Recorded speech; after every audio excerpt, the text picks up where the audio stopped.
करते हो तुम लोग? हम सरकार है, बदतमीजी करते हो तुम लोग। हम सरकार है, बदतमीजी करते हो तुम लोग।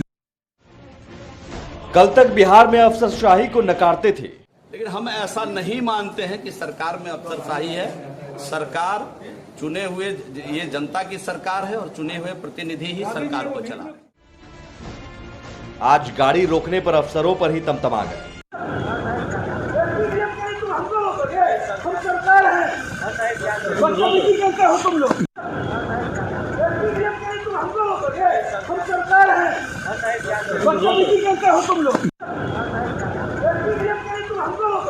हम सरकार है, बदतमीजी करते हो तुम लोग। इनका एसपी डीएम जाएगा तो ये मंत्री को रोक करके ये खड़ा कराते हैं। जब एसपी और डीएम आते हैं तो मिनिस्टर को ये रोक देते हैं और ये खड़ा कराते हैं। यहाँ पर ये अधिकारी हैं यहाँ जो खड़े हैं, इनकी सस्पेंशन होगी तभी मैं सदन में जाऊंगा। तब अफसरशाही पर मदन सहनी को दिया था ज्ञान। हम सिर्फ और सिर्फ अफसरशाही के खिलाफ में ये इस्तीफा दे रहे हैं। हमको न कोई लोभ है न लालच है, क्योंकि हम जब लोग का सेवा नहीं कर पाएंगे, हमारी बात अफसर नहीं सुनेंगे तो लोगों का काम नहीं होगा, और जब लोग का काम नहीं होगा तो हमको इतना बड़ा जगह नहीं चाहिए। माननीय मुख्यमंत्री जी के नेतृत्व में, माननीय उप मुख्यमंत्री जी के नेतृत्व में जिन विभागों को संभालने का दायित्व तो मुझे मिला है, उन विभागों में किसी प्रकार की कोई अफसरशाही नहीं है। उन विभागों में केवल जनता का राज है। जनता के द्वारा चुनी हुई सरकार के जो प्रतिनिधि है वो सरकार चला रहे हैं। इसलिए मेरा ऐसा मानना है कि किसी विभाग में हो सकता है, अब घर है तो नोकझोंक किसी विषयों को लेकर के, किन्हीं विषयों को लेकर के हुआ होगा, लेकिन हम ऐसा नहीं मानते हैं कि सरकार में अफसरशाही है।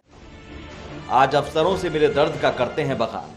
और हमारी गाड़ी को रोका गया और एसपी डीएम को के लिए रोका गया। मुझे लगा कि शायद सीएम साहब आ रहे हैं या सभापति या अध्यक्ष महोदय आ रहे हैं, लेकिन एसपी डीएम के लिए हमारी गाड़ी को रोका गया। ये दोषी अधिकारियों को आप आश्वासन दीजिए आसन से कि तुरंत सस्पेंड करके उस पर कार्रवाई किया जाएगा।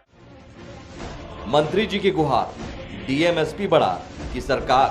अदरवाइज ये इस प्रकार से जनप्रतिनिधियों को अगर अपमानित किया जाएगा तो ये कहीं न कहीं ये उचित नहीं है। इस पर मुझे आश्वासन चाहिए, मुझे आश्वासन चाहिए आसन का। आप कस्टोडियन हैं, आप क्यों रोका गया? माननीय मंत्री जी, डीएम बड़ा, एसपी बड़ा कि सरकार बड़ी? विपक्ष ने भी मंत्री के बहाने किया सरकार पर वार। में अब उनका मान और सम्मान नहीं रहेगा तो वो सदन में आके क्या करेंगे? इसलिए सब लोग को इस पर एक होना चाहिए और माननीय मंत्री और विधायकों का जो मान और सम्मान है वो कैसे बचा रहे, उस पर सब लोगों को पहल करना चाहिए। विधानसभा में पुलिस घुस करके विधायकों की मारी और आज जो है मंत्री महोदय को अपमानित किया है, और ये जिस तरह से सदन की गरिमा को गिराने का कोशिश किया है, हम लोग समझते हैं कि मंत्री महोदय को न्याय मिलना चाहिए। मुख्यमंत्री जी के साथ, अगर माननीय मुख्यमंत्री जी के साथ काफिला नहीं हो तो उनके साथ भी यही होगा। इन लोगों ने बिहार को पुलिस राज बना दिया है। 23 मार्च को जो सदन में माननीय विधायकों की पिटाई करवाई गई, यही पुलिस कानून का मतलब है। कोई की सरकार में 15-16 साल सरकार के होंगे, इस सरकार में कोई का वैल्यू नहीं है। मुख्यमंत्री जी को छूट दिए हैं अफसर लोग, कोई का वैल्यू, कोई का बात नहीं सुनना। कोई काम के लिए, छोटा छोटा काम के लिए फोन करेगा ना तो कोई फोन नहीं उठाता है, कोई सुनवाई नहीं होता है। मैं सरकार हूं फिर भी लाचार हूं। जी हां, मैं सरकार हूं फिर भी लाचार हूं। तमतमाते हुए मंत्री जी कहते हैं कि डीएमएसपी के लिए मेरी गाड़ी रोकोगे, मैं सरकार हूं। तो साहब सरकार हूं तो लाचार क्यों है? और अगर आप लाचार हैं अफसरों के सामने तो सोचिए आम जनता की क्या हालत होती होगी। दूर दराज के इलाकों में सोचिए क्या हालत होती होगी। अफसर कितनी सुनते होंगे। और जरूरी यही है कि मंत्री बार बार अगर कहने लगे, एक मंत्री नहीं कई मंत्री, समाज कल्याण मंत्री मदन सहनी ने तो इस्तीफे की पेशकश की थी और यही जीवेश मिश्रा थे, मदन सहनी को ज्ञान दे रहे थे तब कि अफसरशाही नहीं है। उन्हें लग रहा है अफसरशाही आज खुद इनका सामना हो गया और इन्हें लग रहा है कि अफसरशाही अब है और अब मैं भी लाचार हूं। तो साहब आप लाचार हैं तो आपके सामने मौका है, आपके सामने पावर है अफसरों को बुलाकर पूछने की, गृह सचिव डीजीपी को बुलाकर पूछने की। आम जनता अगर अफसर से परेशान हो तो किससे बुलाए, किससे जाकर गुहार लगाए?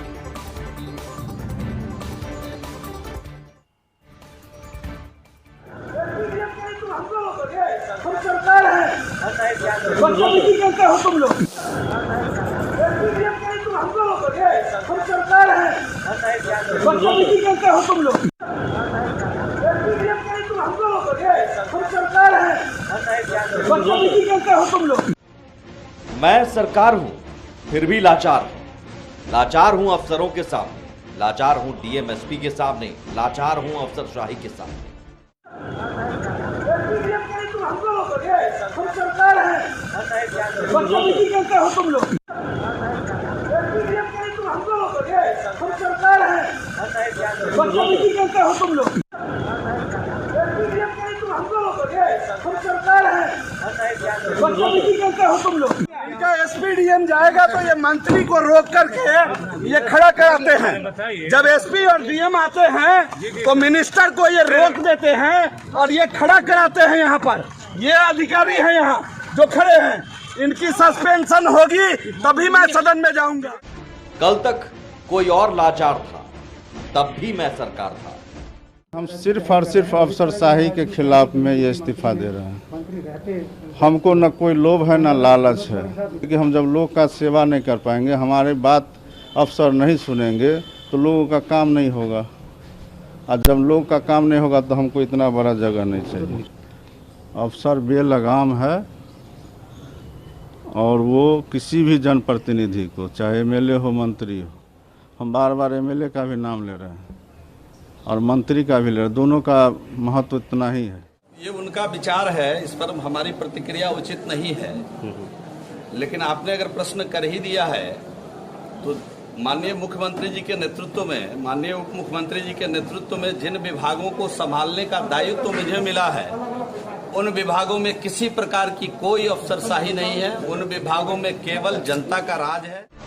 आज भी मैं सरकार हूं, लेकिन आज मैं भी लाचार हूं। अदरवाइज ये इस प्रकार से जनप्रतिनिधियों को अगर अपमानित किया जाएगा तो ये कहीं न कहीं ये उचित नहीं है। इस पर मुझे आश्वासन चाहिए, मुझे आश्वासन चाहिए आसन का। आप कस्टोडियन हैं, आप क्यों रोका गया? माननीय मंत्री जी तय करें कि डीएम बड़ा, एसपी बड़ा कि सरकार बड़ी। हम सरकार है, बदतमीजी करते हो तुम लोग। हम सरकार है, बदतमीजी करते हो तुम लोग। हम सरकार है, बदतमीजी करते हो तुम लोग। खुद को सरकार बताकर ट्रैफिक पुलिसकर्मी के सामने तमतमाते हुए ये हैं बिहार सरकार के श्रम संसाधन मंत्री जीवेश कुमार। विधानसभा में मंत्री जी आ रहे थे तो ट्रैफिक पुलिसकर्मी ने रोक दिया। अब भला इतनी हिम्मत, मंत्री जी की गाड़ी को रोक दिया। तमतमाते हुए मंत्री जी गाड़ी से उतरते हैं और जमकर झाड़ लगाते हैं। हम सरकार है, बदतमीजी करते हो तुम लोग। हम सरकार है, बदतमीजी करते हो तुम लोग। हम सरकार है, बदतमीजी करते हो तुम लोग। इनका एसपी डीएम जाएगा तो ये मंत्री को रोक करके ये खड़ा कराते हैं। जब एसपी और डीएम आते हैं तो मिनिस्टर को ये रोक देते हैं और ये खड़ा कराते हैं। यहाँ पर ये अधिकारी हैं यहाँ जो खड़े हैं, इनकी सस्पेंशन होगी तभी मैं सदन में जाऊंगा। वैसे यही जीवेश मिश्रा थे जो 4 महीने पहले तक बिहार में अफसरशाही को नकारते थे। लेकिन हम ऐसा नहीं मानते हैं कि सरकार में अफसरशाही है। सरकार चुने हुए, ये जनता की सरकार है और चुने हुए प्रतिनिधि ही सरकार को चला। तब समाज कल्याण मंत्री मदन सहनी ने अफसरों को बेलगाम बताकर मंत्री पद से इस्तीफे की पेशकश की थी, जिसके बाद सियासी गलियारे में खलबली मच गई थी। सिर्फ और सिर्फ अफसरशाही के खिलाफ में ये इस्तीफा दे रहे हैं। हमको न कोई लोभ है न लालच है, क्योंकि हम जब लोग का सेवा नहीं कर पाएंगे, हमारी बात अफसर नहीं सुनेंगे तो लोगों का काम नहीं होगा, और जब लोग का काम नहीं होगा तो हमको इतना बड़ा जगह नहीं चाहिए। अफसर बेलगाम है और वो किसी भी जनप्रतिनिधि को, चाहे एमएलए हो मंत्री हो, हम बार बार एमएलए का भी नाम ले रहे हैं और मंत्री का भी ले रहे हैं, दोनों का महत्व इतना ही है, न कोई ये नहीं है कि मंत्री हो गया तो उसका महत्व बढ़ गया। यही जीवेश मिश्रा थे जिन्होंने तब मदन सहनी को अफसरों से तालमेल बिठाने की नसीहत दी थी और अफसरशाही को सिरे से नकार दिया था, जिस पर मदन सहनी ने बड़ा करारा पलटवार किया। ये उनका विचार है, इस पर हमारी प्रतिक्रिया उचित नहीं है, लेकिन आपने अगर प्रश्न कर ही दिया है तो माननीय मुख्यमंत्री जी के नेतृत्व में, माननीय उप मुख्यमंत्री जी के नेतृत्व में जिन विभागों को संभालने का दायित्व तो मुझे मिला है, उन विभागों में किसी प्रकार की कोई अफसरशाही नहीं है। उन विभागों में केवल जनता का राज है। जनता के द्वारा चुनी हुई सरकार के जो प्रतिनिधि है वो सरकार चला रहे हैं। हम राजनीतिक प्राणी हैं, हम दलाल नहीं ना हैं जो हम तालमेल बैठाएंगे। ये विद्या वो अपने आप तक सीमित रखें। उन्होंने कहा कोई दूसरा मामला होगा, इसीलिए वो इस्तीफे वो इसी लाइन से जुड़े हुए हैं, इसलिए उनको ऐसा लगता है। हम उनको जानते हैं, हमारे जिला के हैं, जिस धंधा से वो जुड़े रहे हैं ना, उस धंधा के हम उससे ज़्यादा जानकार लोग हैं। वो भी दवा धंधा से आए हैं, उनको अपना सीमा में रहना चाहिए। लेकिन आज महज गाड़ी रोके जाने पर सदन में बवाल करते हुए सवाल पूछने लगे कि डीएम एसपी बड़ा कि सरकार। अदरवाइज ये इस प्रकार से जनप्रतिनिधियों को अगर अपमानित किया जाएगा तो ये कहीं न कहीं ये उचित नहीं है। इस पर मुझे आश्वासन चाहिए, मुझे आश्वासन चाहिए आसन का। आप कस्टोडियन हैं, आप क्यों रोका गया?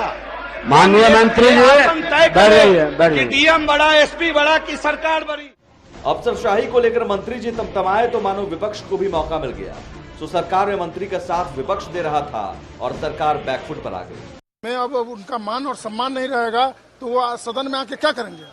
इसलिए सब लोग को इस पर एक होना चाहिए और माननीय मंत्री और विधायकों का जो मान और सम्मान है वो कैसे बचा रहे, उस पर सब लोगों को पहल करना चाहिए। विधानसभा में पुलिस घुस करके विधायकों की मारी और आज जो है मंत्री महोदय को अपमानित किया है और ये जिस तरह से सदन की गरिमा को गिराने का कोशिश किया है, हम लोग समझते हैं कि मंत्री महोदय को न्याय मिलना चाहिए।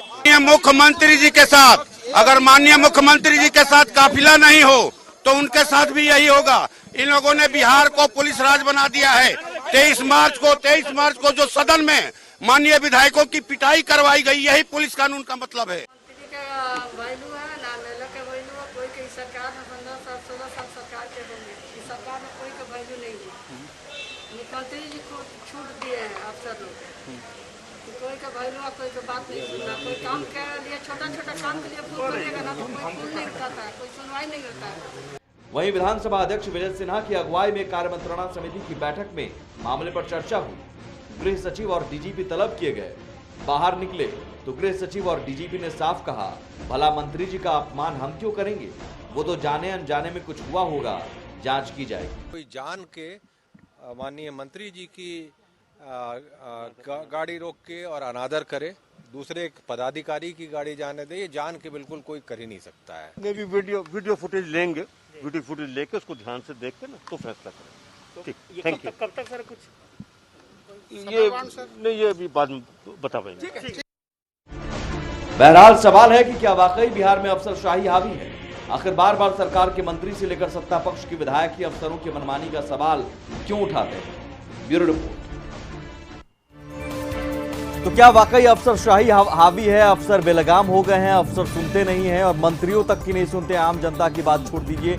ये सवाल इसलिए और पहली बार नहीं है क्योंकि यहाँ पर देखिए चेहरा जीवेश मिश्रा का है, ये चेहरा आप हटा दीजिए तो भी ये लाइन पहले भी सही साबित हुई। मैं सरकार हूं फिर भी लाचार हूं। चेहरा मदन सहनी का आप रख दीजिए, श्रवण कुमार का रख दीजिए, उपेंद्र कुशवाहा का रख दीजिए, सभी सत्ता पक्ष से जुड़े कई नेताओं ने सवाल उठाया है। तो कौन कौन नेताओं ने सवाल उठाया है ये आपको हम बताते हैं।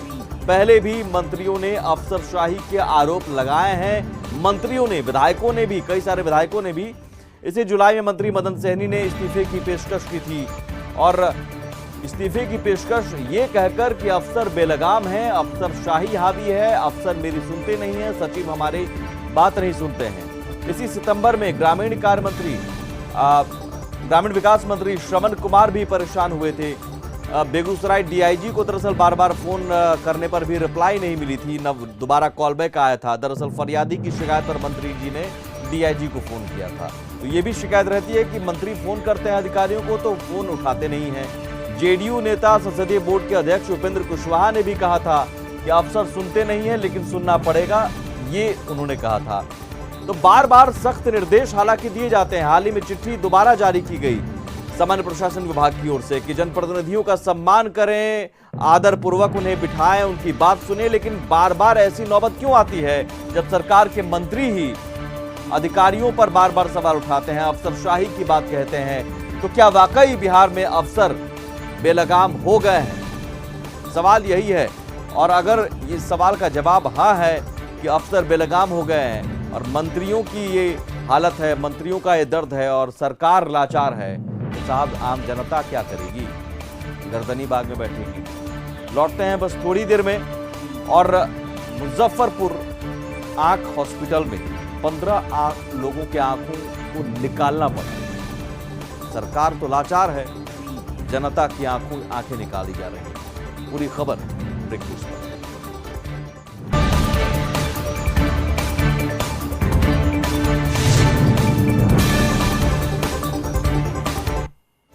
जात न पूछो साधु की कहावत है, लेकिन सियासत में जात पूछो वोटर की और बार बार पूछो। और वही पूछने के लिए सियासत हो रही है कि भाई जात क्या है आपकी, ये जानना चाह रही है सियासी पार्टियां और इसी को लेकर सियासत भी हो रही है। एक बार फिर से जातीय जनगणना के मुद्दे पर सियासी तकरार के बीच नेता प्रतिपक्ष तेजस्वी यादव ने विपक्षी दल के नेताओं के साथ सीएम नीतीश कुमार से मुलाकात की। मुलाकात के बाद तेजस्वी ने बताया कि सीएम नीतीश ने इस मुद्दे पर 3-4 दिन में सर्वदलीय बैठक बुलाने का भरोसा दिया है। तेजस्वी ने कहा कि हम लंबे अरसे से जातीय जनगणना कराने की मांग कर रहे हैं। केंद्र सरकार ने जब इसे खारिज कर दिया तो राज्य सरकार इसे अपने खर्चे पर कराए। इसे लेकर सीएम नीतीश को ज्ञापन भी सौंपा गया। जातीय जनगणना के मुद्दे पर जारी सियासी तकरार के बीच नेता प्रतिपक्ष तेजस्वी यादव ने विपक्षी दल के नेताओं के साथ सीएम नीतीश से मुलाकात की।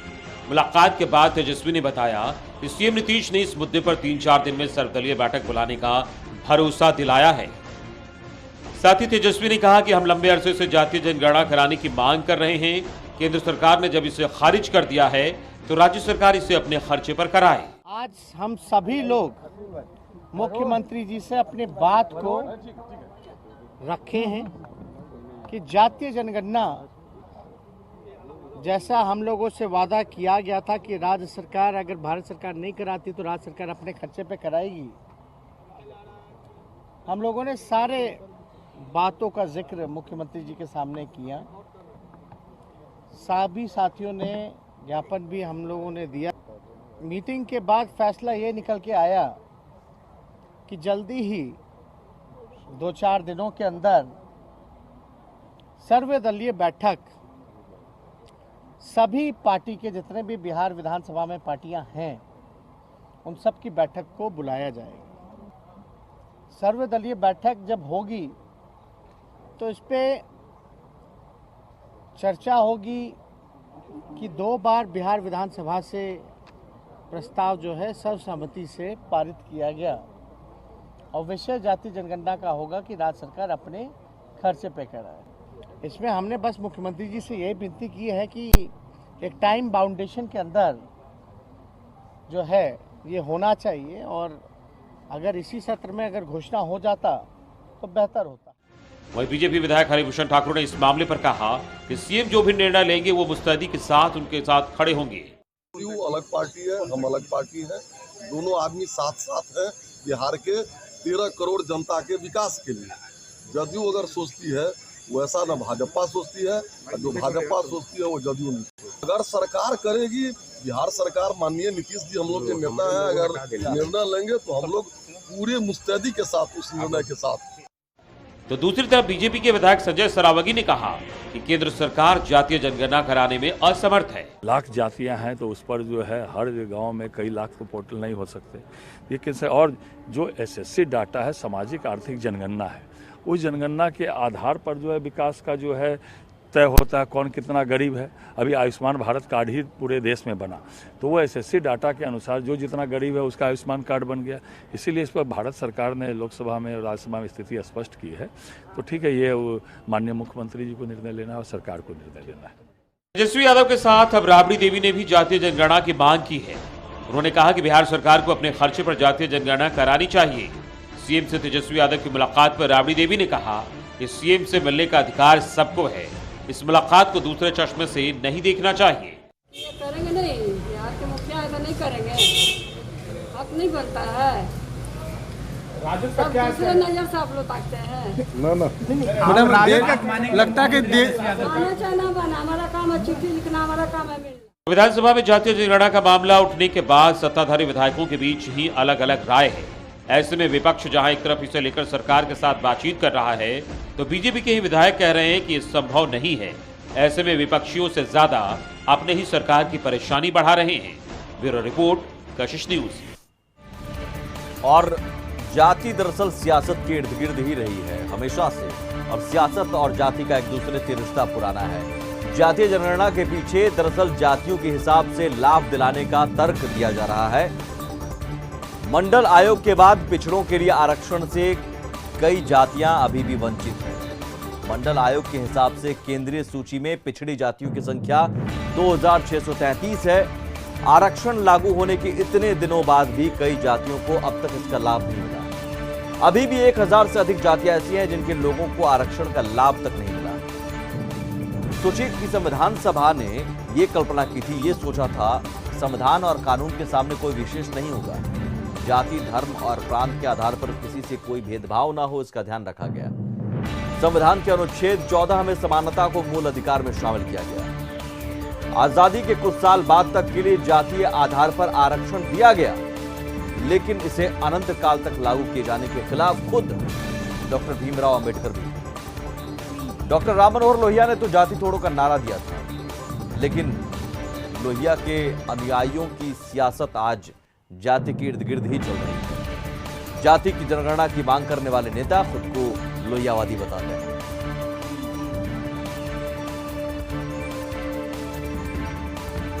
आगे बढ़ते हैं। मुजफ्फरपुर से बड़ी खबर और बेहद दर्दनाक खबर, और सवाल ये कि आंखों की रोशनी जिन लोगों ने गंवाई उन लोगों की भरपाई कैसे होगी और दोषियों पर कार्रवाई कब होगी।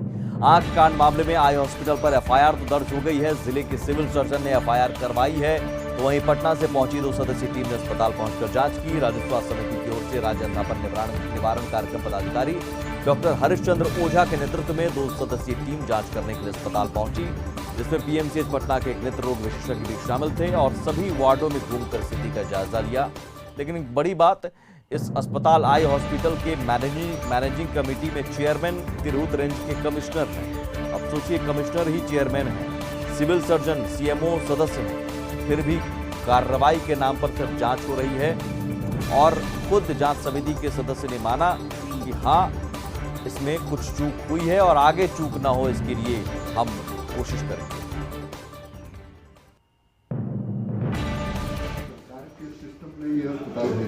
सर, इसके पदेन अध्यक्ष लेकिन प्रमंडलीय आयुक्त हैं, सिविल सर्जन साहब इसकी मॉनिटरिंग करते हैं। यही सीख देता है,